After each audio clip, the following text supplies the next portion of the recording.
okay? Is that Yep. my sound okay? All right, Yep, we wonderful. can hear you fine. Yeah, it's fine. There's a slight delay. It's not too bad. What I'll do is I'll turn my camera off because I know my internet's not the best.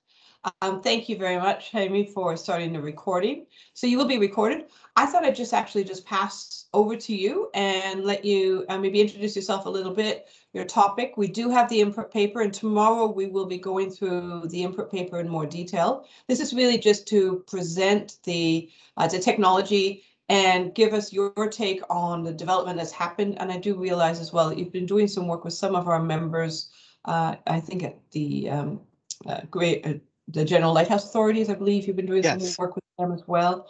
Okay, very good. Well, welcome, and I'll just pass over to you.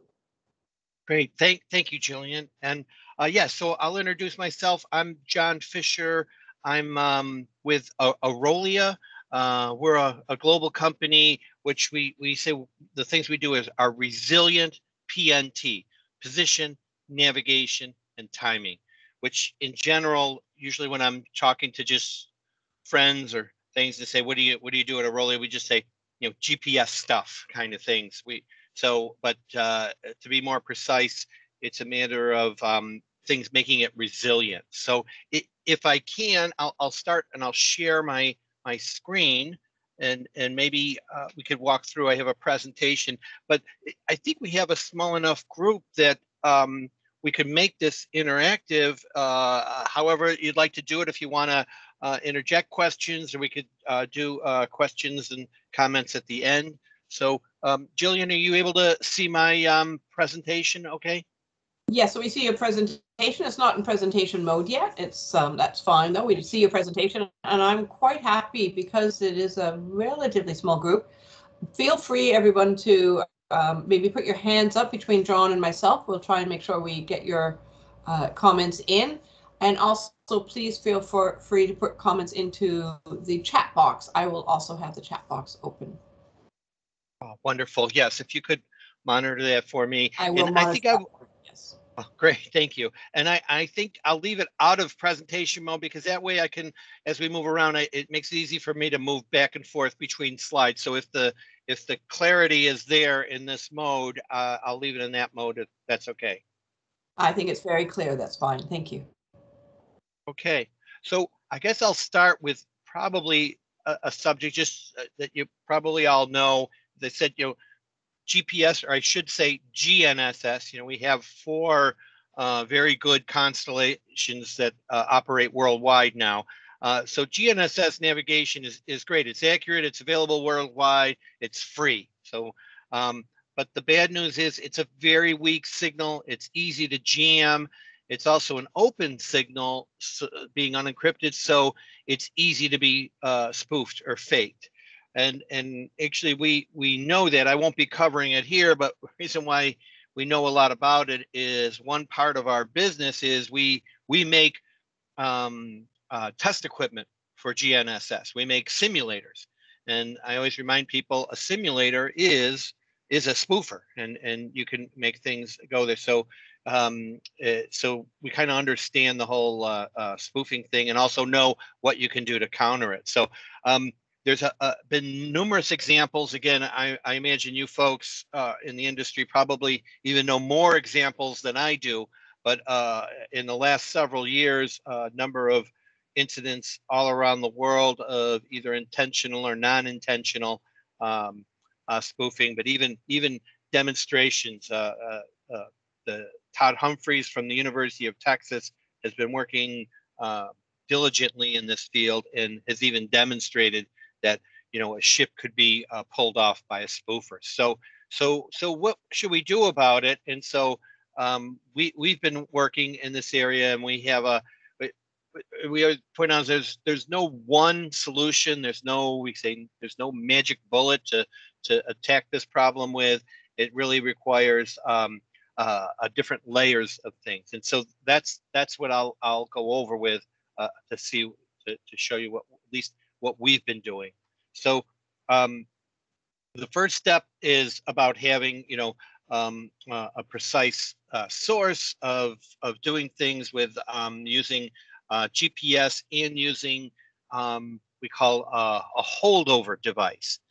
So in navigation, we look at a device such as a inertial measurement unit as giving you some short-term positioning information that if you do lose GPS intermittently, excuse me, GNSS. I should be saying GNSS all along here.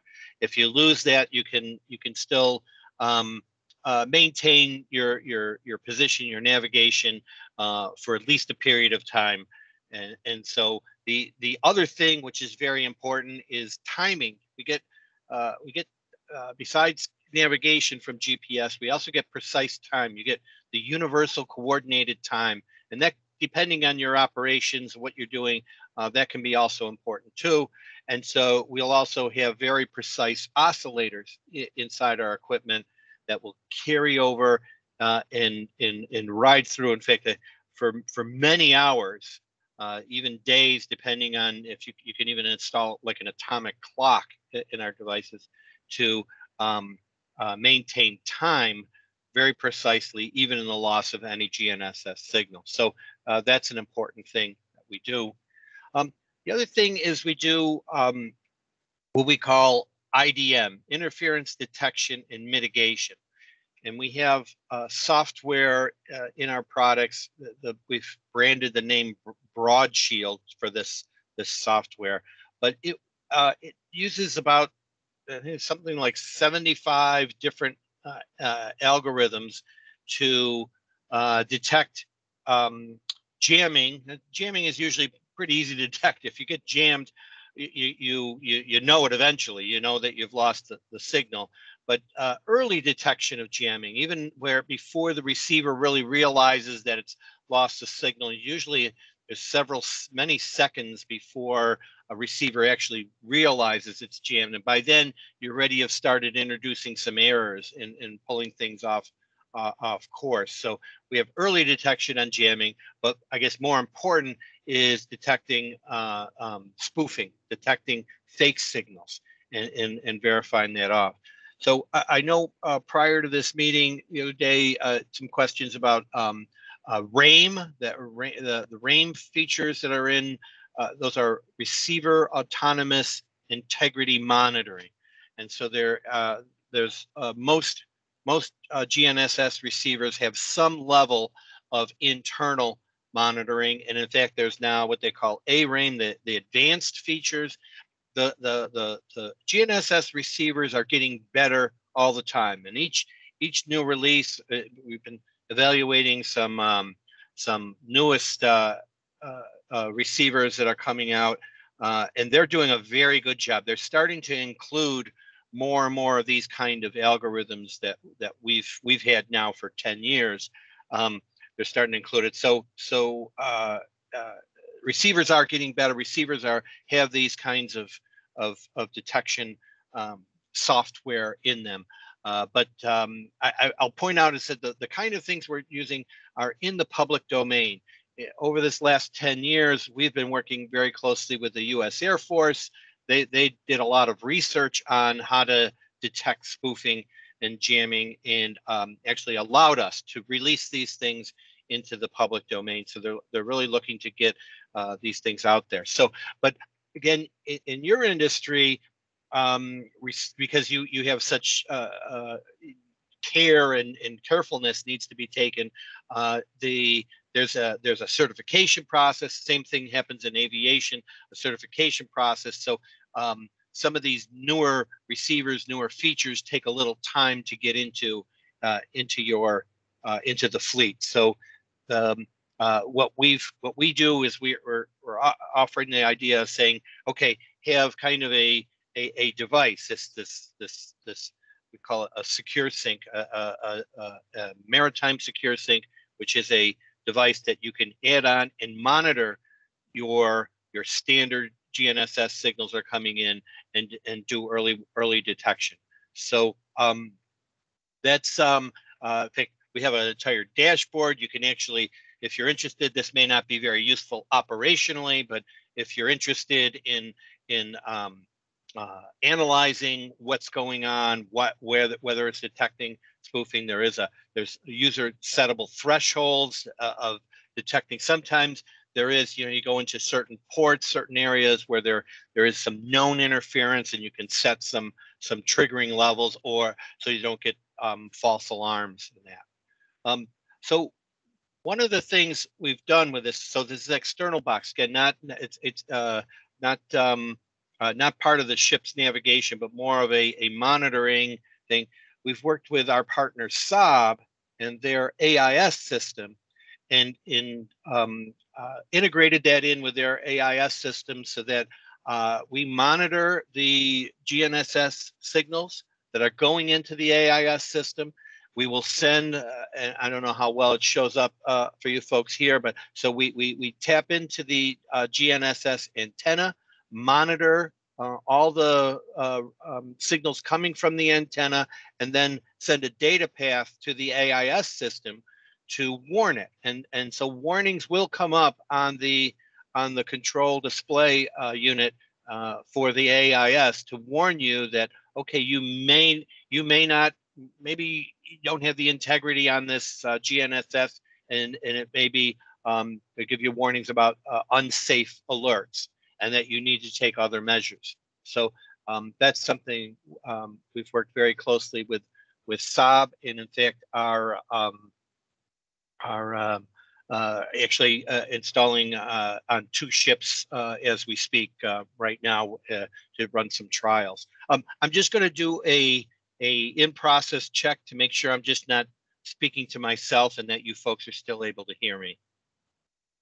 We still hear you. That's fine. And I'm just monitoring. There's no questions yet that have come in. I've got a few maybe that I'll pop in a little bit later that are from me, but you might actually address some of them as we go along. Great. Thank you, Jillian. So another partner we've worked with is Telco and their ECDIS system. Again, the same kind of idea. Now the ECDIS system doesn't have a GNSS receiver, so we take a GNSS antenna, listen to those signals, and warn the ECDIS system that there may be some unsafe navigation. So we've done this integration, have not done any installs yet of this, but have demonstrated this at some recent trade shows. So that's one level of protection we do. The next level of protection, and in fact, actually this is the best level in my opinion, is I always say, don't let the bad energy get into your system in the first place.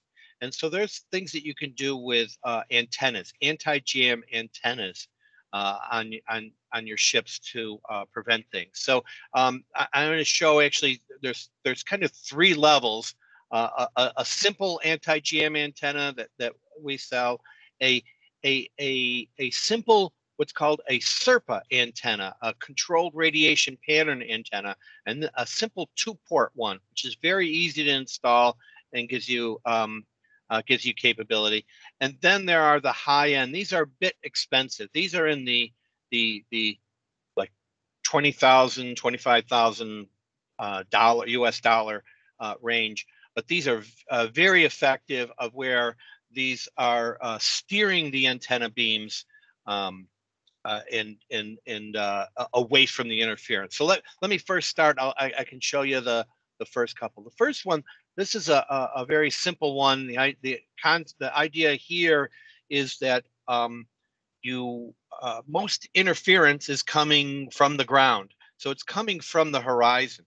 And so a typical antenna, this black line, this is like an antenna pattern of where you're looking at as I go up in elevation. As I start from, let's say, from the west, and I go all the way up to the zenith, and then I come down and go all the way to the east, and saying what most antennas for GNSS are uniform that way. You can kind of see the whole sky up and down pretty uniform. Our anti-jam antenna actually blocks the energy. It's this blue trace here. It actually blocks the energy coming from the horizon. So you really don't start getting, until you get up to about 30 to 40 degrees above the horizon, do you start really receiving the way you normally would in a regular antenna. And so now if I wouldn't have 10 years ago, I wouldn't have recommended installing an antenna like this because if at 10 years ago we didn't have many constellations, we didn't have many satellites. The best satellites from an accuracy point of view are the ones near the horizon, because you don't get what we call geometric dilution of precision. You can really do your triangulation really good. So so this would 10 years ago, this would have been a bad idea, that you would lose your accuracy and you're only looking at satellites mostly above you. But today, with 4 constellations, so if you need a multi-constellation receiver, which most of them are nowadays, is you can block those. You block those coming from the horizon. Oh, I think if I There's a saw question there now for you there, yeah, John. Yeah, about how does the blocking technology work in the polar regions? So that just popped in there as a question. Yes. So I should be clear. This is this is not this is a I guess you call a polar plot. But this is now anywhere you are on Earth. This is you're looking at the elevation angle from the horizon. So 90 degrees is at the horizon, and 270 is at the horizon. That's 90 degrees is at the I'll say the western horizon, and 270 is at the eastern horizon. Or that could be the 90 degrees could be your southern horizon, and 270 could be your northern horizon. So this is just a plot of not of like latitude, but a plot of what it looks like in the elevation plane cut. So this will exist the same no matter where you are on the Earth. The GNSS satellites are relatively uniform. I think maybe then I'm understanding the question. The fact that yes. the GNSS satellites, once you get up to the polar regions, you don't have very good coverage. You do a little better with GLONASS. They got a little better coverage up there. But yes, you will be cutting out, and when you're up in the polar regions, yes, your things are at the horizon.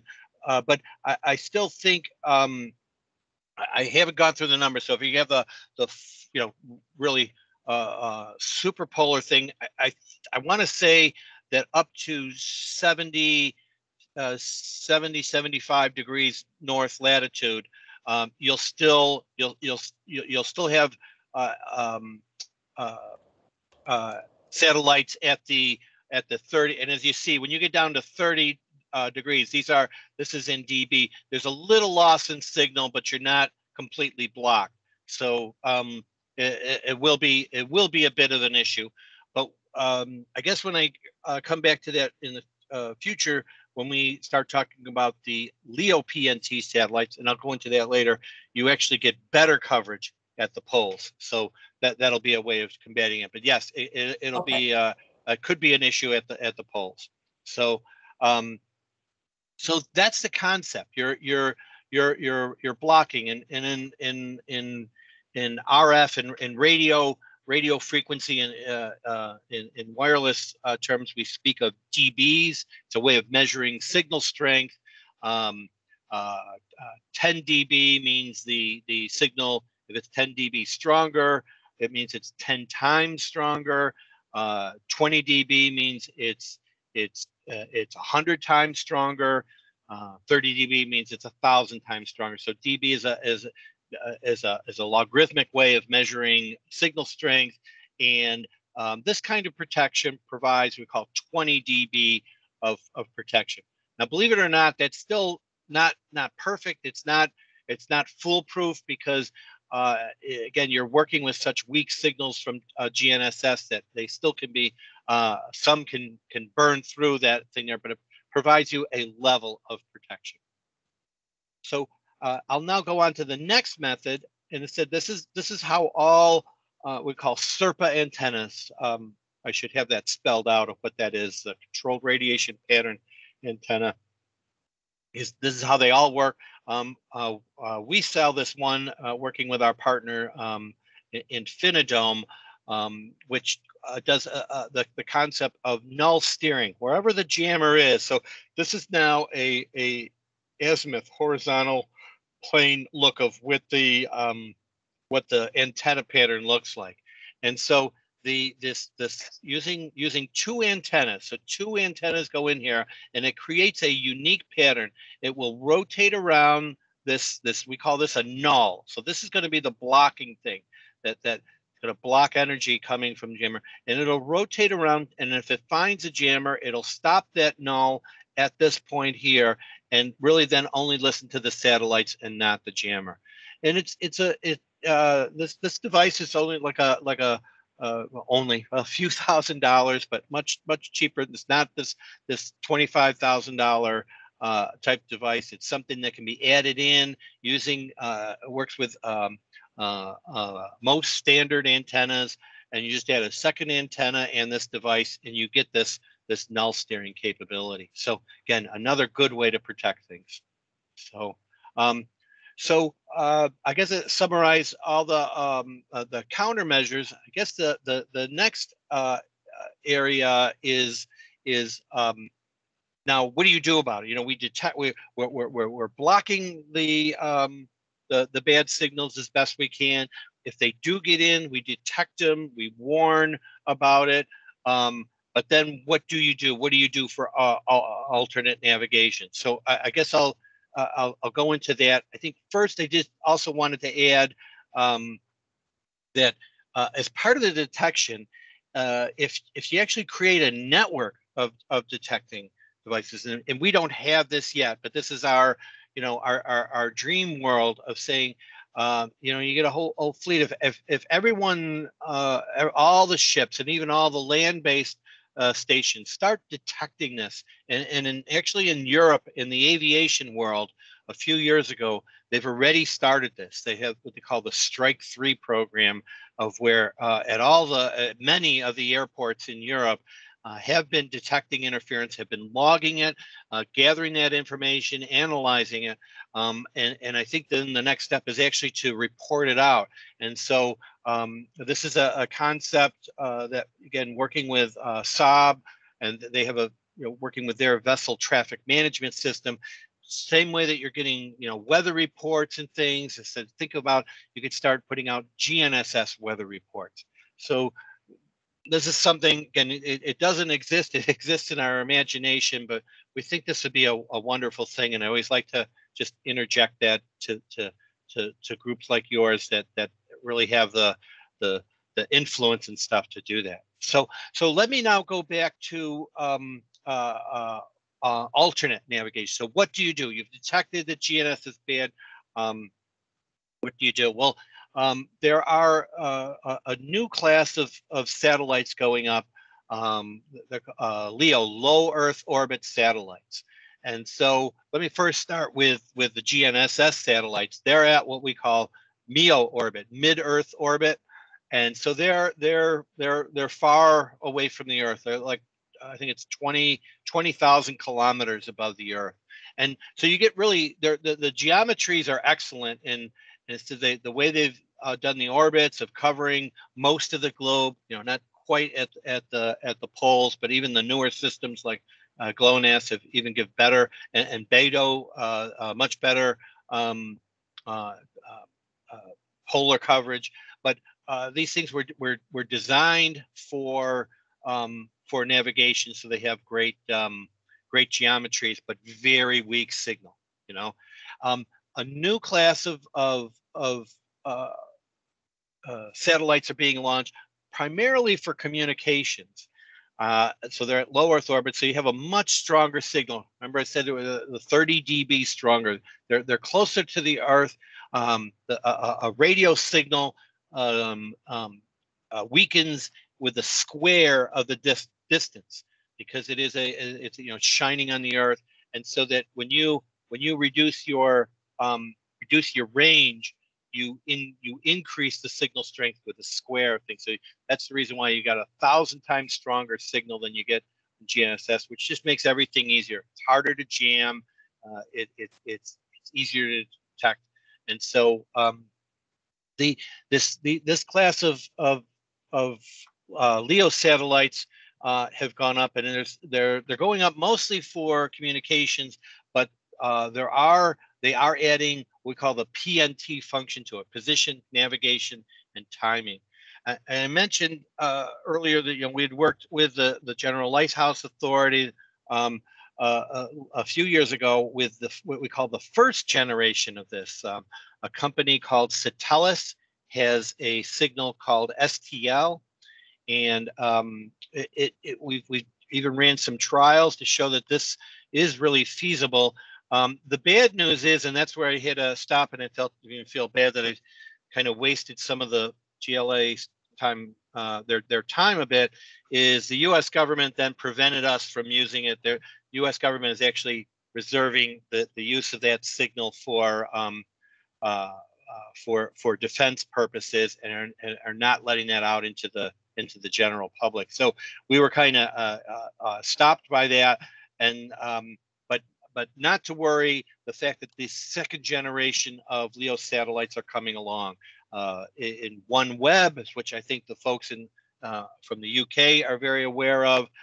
These are now thousands of satellites are being launched for these things. Starlink is doing it. A U.S. company called Zona is actually they're doing this for the primarily for the autonomous vehicle market of launching satellites that are specifically PNT. So these will be high accuracy, centimeter level accurate kind of positioning that you'll be able to get from these satellites. So we've been also working closely with them. So I think the problems in the past, and this is the problem with the first generation of that we're on a constellation of 66 satellites, the Iridium satellite system, which sounds like a lot, but when you're close to the Earth, as you can see, you don't have a very good coverage, so you need a lot more satellites. And so there was kind of a geometric problem that you'd have with those satellites. Well, this second generation, we're talking hundreds, if not thousands of satellites. And so this geometric problem really goes away, and we'll get good coverage. So we think that's the future for there. Of course, there's still good progress happening with our mode on the VDES, on the VHF. They've been demonstrating, in fact, at a recent conference a few weeks ago, in the GNSS Plus conference from the Institute of Navigation, some good data was shown of how they're demonstrating achieving tens of meters of accuracy, which can be at least useful in some cases that you have some backup. But especially when you're updating an INS, as we talk about an inertial navigation system, those kinds of ranging updates can do a lot to reduce and limit the error drift that you get from an INS. And of course, there's other things, integrating. These are rather complicated things of integrating in radar or what we call crowdsourced location. I didn't have a explanation of that, but that's a rather complex way of doing. But as we get more and more ships outfitted with things, you can do some navigation of inferring your position based on reports of other ships nearby that are on your network, and your proximity to them. You can infer position. So there's special ways of doing that. And then, of course, I guess my understanding is in your industry, when you're in the open sea, it's okay to have some inaccuracy. It's really when you're in the ports, you're in close thing there. Well, once you're in the ports, you can start leveraging off of terrestrial navigation. 5G, our 5G mobile phone network predictions are that within 5 years we'll be able to do 1 meter positioning accuracy. There's new specifications coming out. They're adding. These are wide bandwidth signals that you can really do accurate measuring off of. So definitely in the future, you'll be able to do the close into the shore. You'll be able to use 5G signals, and there are even specialized systems right now companies like Locata, NextNav, both make special purpose PNT transmission equipment to give you accuracy. So if you did want to, you would install those kind of transmitters in a port and have an alternative to GNSS. So that's our view of the world. And I guess we say kind of see things as two steps. First step is detection and mitigation. Do what you can with the GNSS signal. Know when it's good, know its integrity. If it is bad, you need an alternate source. Unfortunately, I don't have a solution for you yet for that second step, but there are things coming. So that's where we see the future. So that's it. I think I've Thank you very much. You're perfectly on time. I did say roughly half an hour for presentation, and we will open for questions. I do have some, but I thought I'd open it up to the floor first. If you have a question, feel free to raise your hand and speak it out loud, or stick it into the chat box, please. So we do have a hand raised, and that is Hideki. Please go ahead, Hideki. Yeah, thank you, Julie, and thank you very much, John, for this very interesting presentation. I have two questions. One question is regarding anti-jam antenna.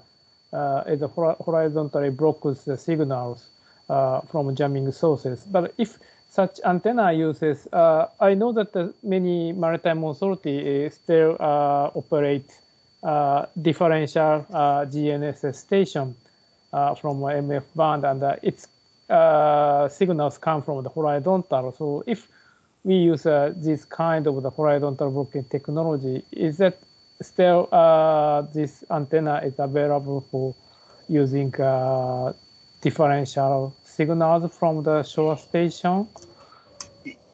Yes, you could.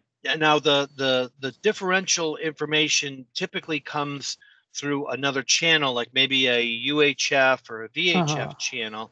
So if you were using a dual mode antenna, of where in that one antenna it had both the UHF link and the GNSS, then no, you'd have to use a separate antenna for the UHF. But that's a very good point, yes, because your data, those corrections from differential are coming from the horizon, and you couldn't block that. But our horizon blocking antenna is only the GNSS band. In fact, actually today it is we only offer the L1 band. As you may be familiar, there are in the GNS there's 4 constellations, and then within those constellations they each use maybe 2 or 3 or some 4 different frequency bands. We have a multi-band one in development. So this one will do all 4 constellations, but only the L1 band, which they all work in. The multi-band one is in development. I don't have a date when that's available, but that's in development, and it'll be probably early next year. Thank you very much. And my second question is that I know that if we have this kind of the technology for onboard chips, so that such a chip GNSS receiver has much stronger than current system, and it's really good. And my question is that we have some discussion when the e-run happened, that if we need a e-run for the future systems, I understand that ultimately we need many multiple resources for PNT systems. So I think terrestrial PNT system is somehow needed, but you know that usually maritime PNT system from terrestrial does need a very high antenna and the high power of the transmitter, and it's really expensive for of course, and establishment and even in the maintenance. And I think it's that the GNSS vulnerability or GNSS problem is very rarely happens, not so much time when we consider that e-run time. And I know that the GNSS jamming or maybe spoofing is much more likely happen, but still if we have this kind of the Orolia technology, maybe we don't, if we really need a ELORAN or other terrestrial rPNT system, is it in the future? Do you think we really need such kind of the maritime PNT system, terrestrial systems? Yeah, I don't. To be honest, I said I'm old enough to remember when that's what we were using before we had GNSS. Of that we had used ELORAN, or we used LORAN systems and that. And you're absolutely right. You know, the difficulty is they're you know, they need to be tall antennas. They need to be high power. So, but the beauty of it, when you know, when we usually, whenever you're trying to make something fault tolerant, you're looking for diversity, right? You don't want to have, because when something fails in one mode, you want something that's very diverse that won't fail in that same mode, even though it's a different redundant system. And the beauty of LORAN, of ELORAN, was it is perfectly diverse from GNSS. It is literally at the other end of the spectrum. You know, it's low frequency instead of microwave frequency. It's high power instead of low power. It is ground wave. It is thing instead of space based. So it had all that beauty there. But you're absolutely right. It's expensive to deploy. It's very specialized. It is inferior as compared to satellite navigation. If you're able to do satellite navigation, I think the two things that I think will probably prevent ELORAN from coming into existence in a second life is as I mentioned, the LEO constellations of satellites now that we have the stronger signal, and the 5G networking things that will give you high accuracy. That 5G network will be there. It's not a specialized system. The whole Earth will be, and if you combine the two, the LEO satellite communications along with 5G network, it means the entire Earth will be blanketed by a high bandwidth network, which you can do PNT off of. So yeah, not to criticize, LORAN is a great system, but it may not be cost effective, which is, I think, why I just question it, whether it'll be available in the future. Thank you very much. Thank you very much, John. And that actually fits really well in some other work that we've been discussing. We had a very good discussion on the 3GPP technology developments, the IMT. There is a question in the chat box there from Ernie about, does low-cost inertial navigation system have a role to play? Yes, Ernie, I absolutely. The inertial navigation devices, especially with what they call MEMS, these micro electromechanical systems, are getting better every year. I mean, their order of magnitudes. They're approaching. Of course, you know, the submarine world has been using inertial navigation now for decades, and at the high end, at the expensive end, they're wonderful. They're amazing.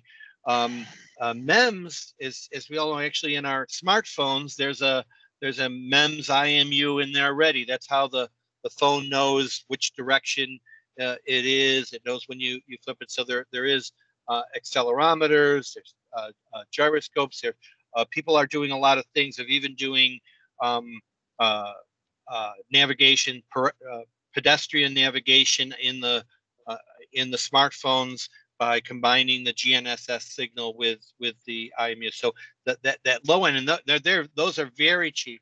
But the cost effectiveness, we are seeing the MEMS things into. We also do military systems for defense, and we refer to the accuracy, what we call tactical level accuracy for defense, and we are seeing MEMS inertial navigation approaching that level of what they call tactical accuracy.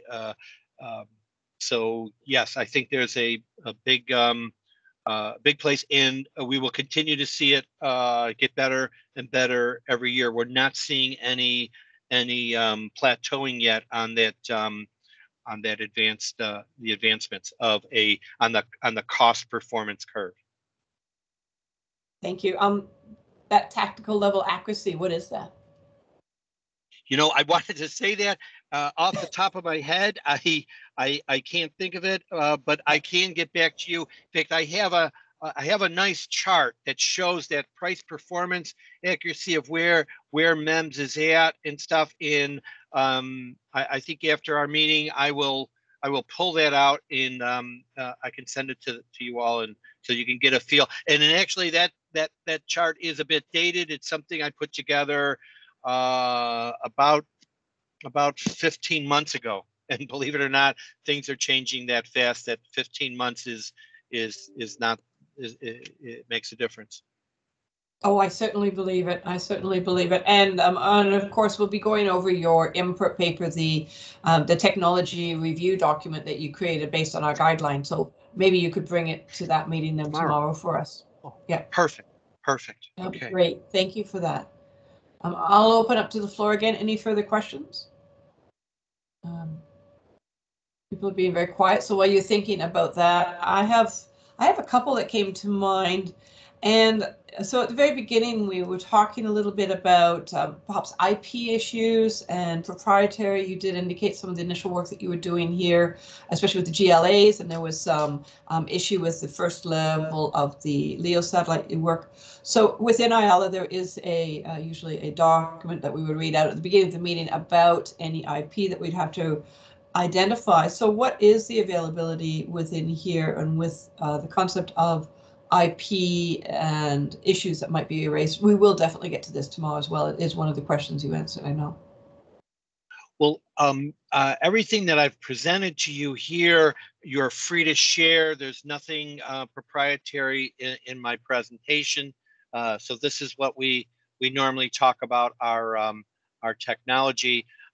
I will say that, you know, the kind of technology that we have, the software in here is proprietary software, but I think also, as I mentioned, it is, well, actually, I guess we have a patent on the method on how we use this, but I will admit that is that the advanced, the features, more and more GNSS receivers are putting this type of feature into their receivers, so it's becoming it's in that gray area where it's becoming less proprietary. You can get it from other places besides us. You know, probably 5 years ago, you could probably only gotten it from us. Now those things are getting better. But other than that, I would say, you know, nothing else here. The methods that we're using here are kind of no method.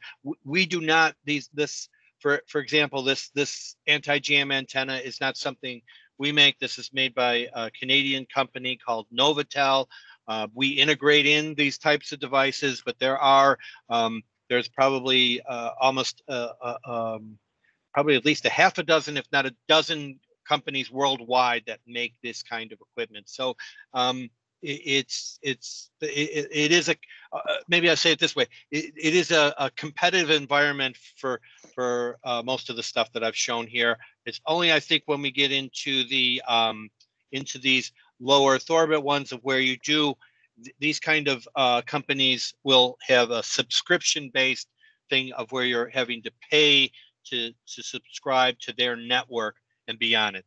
Very similar the way you would to a mobile phone network. Okay, thank you for that. Answer the question. Yeah, that does answer that question. I just it does build me onto another one, and I'm sort of taking the floor, so I am watching to see other people. Welcome to jump in. But you were sort of giving us an idea that the larger antenna, 50K, I think. Oh no, was it? Yeah, 20 to 25,000 US dollars. What's the cost of that lowest one? So the middle one you said was about maybe 2,000 or so. I'm just trying to get a feeling for the different ranges that you have in there. Yeah, and then this low end one is like a $1,000 item. Okay. So this device plus the extra antenna, you're probably maybe at 3,000. This is like 25,000. and this simple one is just $1,000 antenna, roughly. Okay. Yeah. Now the middle one there, you need another antenna on. So does that have any interference on, you know, the bridge of a ship, up where all those antennas are? That's getting to be a bit of a forest of antennas up there, and there's lots of issues with noise floor and interference. Yes, and so that is, the placement of an antenna on a ship is always a bit of a headache. But what you need is about, I think it's about 30 or 40 centimeters between the two antennas. So typically, wherever your current GNSS antenna is, you don't have to go very far over, and it can be more, but it doesn't have to be much more than 30 or 40 centimeters. You go about a meter. So again, in the placement, especially, as you said, the noise floor, worrying about where radars are and all those things, that'll be applied to both of them, but they won't have to be very far apart if you want to use that method. Thank you very much. Looking to see, are there any other questions that are out there? We do have John for about another 10 minutes more. I have a couple more that I noted down when we were making the questions there, but I'm just waiting to see if there's any other ones from the floor.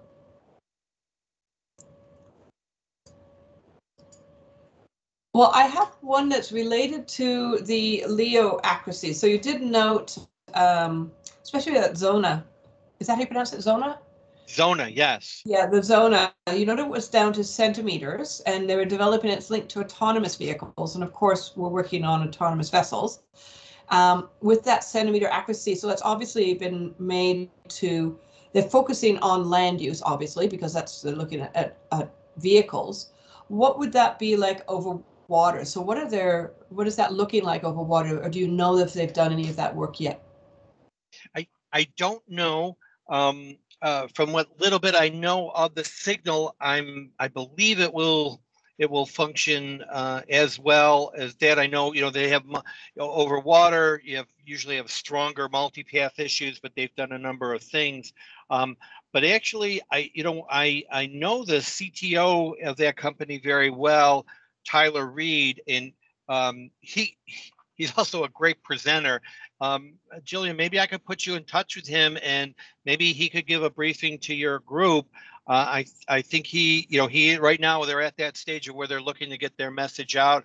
We've actually done webinars together at different times, and so he'd be best to answer those questions. I'm at the limit of my knowledge. I can tell you that I've been very impressed with the performance that they've done, and they said it seems very credible that they can achieve centimeter level accuracy, and also have all the resiliency things of being anti-jam, anti-spoof as well. Okay, so thank you. So yes, I'll take you up on that request I'll have a chat with Tyler Reed. We do have a presentation session coming up in a few days that we might be able to arrange. This meeting only goes for another week or so, the group that we have here, but it does sound like there could be some interest there. There is a couple of questions coming up in the chat box now. So one from Ernie about the low-cost antenna block jamming from directly below, i.e. will jammers fitted to a vehicle on a ferry, could that jam a ferry GNSS system? So if you can think of that scenario where you might have a vehicle that goes onto a ferry, if the vehicle itself has the jammer on it, how might that system work? Yeah. Well, so again, I think our antenna will help, because again, if I'm on the ferry, I'm actually, and I show the thing, I guess we're now at the point of where, again, thinking that if these GNSS antennas, depending on where they are on the ship, they're on a mast. So now I don't know how well my pointer is showing here, but my elevation angle from my jammer now is going to be like a negative elevation, maybe like 10 degree, a negative 10. And so it's going to be coming in here. So there is, and as you can see this blue line, as you start to hit the negative, it starts going, it starts increasing there's a so it's cut off here, but there's we call a back lobe to this antenna. So that's the antenna itself. But the other thing is, in fact, on a ferry, what you do is now if you mount a metal plate at the base of this thing here, and this is made for a ground plane, so you kind of like just there's already a metal plate here that serves as the ground plane at the base of this antenna. If you extend that out with just bolt on another metal plate, extend it out, you will block all that energy that's coming from negative elevation. So yes, I think that would be a pretty simple way of blocking that use case, and it is very common. I don't know if in your countries it is that way, but here in the U.S., these our lorry drivers have these what they call privacy jammers. They're illegal, but still it's difficult to have it, and because they Americans don't want their government doing anything to them and stuff, so they have this fear factor, and they'll drive around with these things. So that it can be it's a common dangerous thing to have it, and we do see interference from the trucks, from the lorries that are driving by. So that's a good question, Ernie, and a good scenario, and thank you for that, John.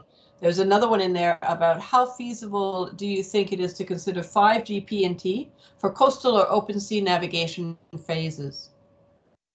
So I will say definitely for coastal, especially when we looked at some data for like the Port of Rotterdam, I guess even the English Channel, the areas there, and when you look at the amount of traffic there, and yet cellular coverage can go a good 10, 15 kilometers offshore without much design for it. If it can be designed to go even farther, but as I said, I guess if I go now to these constellations, what these are being installed for of not the Zona system, because that is specifically for PNT. But when we look at things like OneWeb, Starlink, there's even other ones coming up. These are communication networks. So if you'll permit me, if I combine those, and the type of signals they're using are really very similar. It could be like 5G. They're high bandwidth, multi-state modulation things of where you can do. You really think of them as they're the cellular base station in the sky, and so if you look at it that way, in the future, I don't know if it's going to be 5 years or 10 years, but in the future, the entire Earth will be blanketed by a high bandwidth 5G-like network. So I think it's very realistic in that future. In the immediate future, coastal areas and doing PNT out there will be good. Again, the geometries are not great. You want things coming from all directions. Now you only got your signals coming from like one direction. But again, even with that, if you're updating an inertial measurement system with ranging in there, you're really limiting your error terms of that inertial navigation. It'll still be very good. Thank you. And I'll just go to Florin and see, did you have anything further on that? You comfortable with that response, or did you have a further question? You can just give me a thumbs up if you're happy with that. Silence. It is interesting because we do have some. I just did a quick check to see whether or not Ms. Koo is on the line. I don't see her here at this meeting, but we do have some. Oh, thank you. That's good. We do have some work that we've been doing with the development of the in IMT, the 3GP development, and at the session that she was speaking at earlier, we did have an overview of the development of the 5G satellite component. So as it's going along with that satellite component. There is a further comment in there, and we are coming almost to wrap this up, but Ernie's got a comment about the discussion that you had on those smaller antennas, when just wondering whether or not that there could be a recommendation for all AIS GNSS antennas to be fitted to ferries that carry vehicles, because it is a real issue. You're right. There's many of these lorry drivers or truck drivers would have something on there too. The privacy jammers, as you call them. Yes. And you actually touched on one of my other questions, which was about the geometry, because you did talk about R mode, and that's one of the discussions we've been having around R mode as well, is where the stations are and how do you get the geometry to actually get a decent fix, a decent cross of lines of position for that. And I think there's actually been some discussion about possibly, could we put a VDES R mode base station on an ATON somewhere, do something to somehow improve that geometry. What are your thoughts with regards to the geometry and the use of these other systems to help support? Yes, it's very practical to put on an ATON, the R mode function. So I think the more that you get out there, the better. So it's always the problem of the actual implementation, the rollout of where, okay, you don't have many. You need greater than 3 stations for a full solution. But as I said, you don't. If you do INS updates, even a single ranging, and you can do ranging and Doppler, a single update can do a lot to really reduce your INS error. But as you get more is better, and from different diverse areas. But the next thing, if we start thinking about that, okay, if we really have a network of ships and devices and ATONs all around, you can do this thing of what we call crowdsourced location. The idea that, okay, even if you don't have, you're in a GNSS denied area, there are other devices you're in communication with that know where they are, know their position, and you are able to determine your proximity to them. From in the crudest way is maybe just from signal strength. With R mode, you're actually doing a ranging calculation, so you're already getting down into that meter, 1 to 10 meter resolution kind of thing. So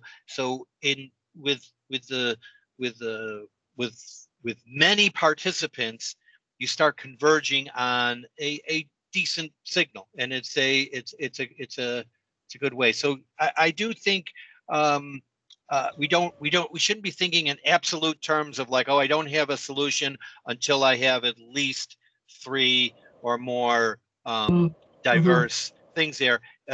Every little bit helps and gets you to converge to your and you got the better IMUs.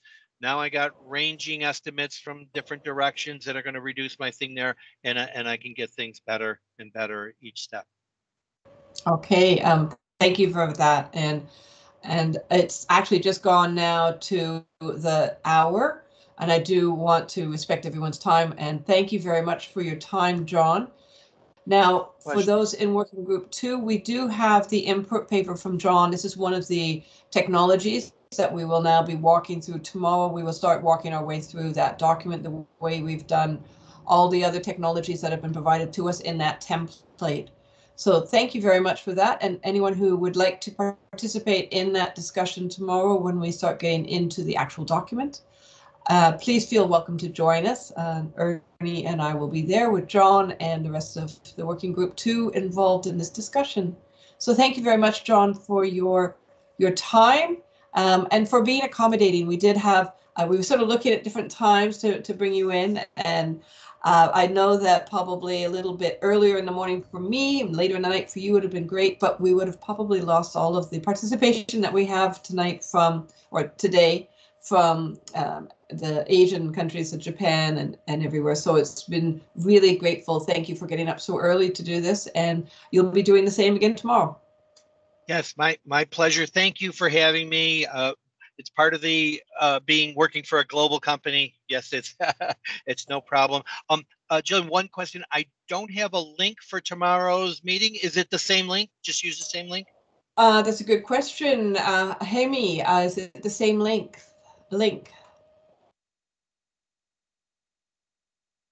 Hemi's trying to find his unmute button, I bet. Yes. Is it the same task group? Yeah, it's 1.1.5. It will be 1.1.5. Okay. Yes, it's the same. It's the same one. Okay. Okay. So if you just use the same link, this is our meeting room for the review of what we were calling the developing technologies. I guess in a way, some of this is developing, but we've realized that actually some of it is making use of existing technologies, but in a new manner. But what you've been presenting is very interesting, and I look forward to the review of the technology tomorrow. Great. Thank you again. Okay. Thank you very much. And Cheers. Good morning, good night, and good evening, everybody. Take care. Thank you, John. Bye-bye. Gillian. Thank you, John and Gillian. Bye bye. Thank you. Bye.